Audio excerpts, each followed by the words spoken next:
Guys எல்லாருக்கும் வணக்கம். நம்ம சேனலில் பார்த்தீங்கன்னா இது அவேர்னஸ் மாதிரி நீங்கள் எடுத்துக்கலாம். அந்த வீடியோ என்னென்னு பார்த்தீங்கன்னா டிரைவர்ஸோட லைஃப்பை பற்றி தாங்க பார்க்க போகிறோம். டிரைவர்ஸோட லைஃப் பற்றி ரொம்ப மோசமாக போயிட்டுருக்கு. பார்த்தீங்கன்னா நம்ம பண்ணுற சின்ன சின்ன தப்புனால அவங்களுக்கு மிகப்பெரிய பாதிப்புகள் ஏற்படுது. அதை நம்ம புரிஞ்சு நடந்துக்கணும். நம்ம சாலைகளில் வந்து சின்ன சின்ன தப்பு பண்ணுறோம். இடையில ஒரு கிளாஸ் பண்ணும்போது கையை காட்டிட்டு போகணும், அந்த மாதிரி இல்லை திடீர்னு திரும்புறது. அதனால் உங்களுக்கும் பாதிப்பு, அவங்களுக்கும் பாதிப்பு.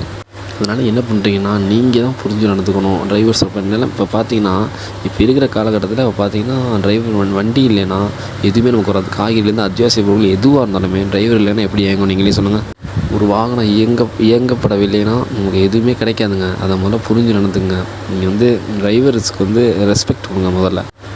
உடனே நம்ம மக்கள்லாம் சொல்கிறது டிரைவர்னால் அப்படி இருப்பாங்க இப்படி இருப்பாங்க, அப்படிலாம் கிடையாதுங்க. எல்லோரும் மாதிரியும் எல்லோரும் ஒரே மாதிரி இருக்க மாட்டாங்க. ஒரு சில பேர் செய்கிற தப்புக்காண்டி எல்லோரும் பலியாக முடியாதுல்ல. அதனால் சொல்கிறேன்னு நீங்கள் தப்பாக நினச்சிக்காதீங்க. டிரைவர்ஸ்க்கு வந்து ஒரு மதிப்பு கொடுங்க, மரியாதை கொடுங்க, அவங்களுக்கான ஒரு ரெஸ்பெக்டை கொடுங்க.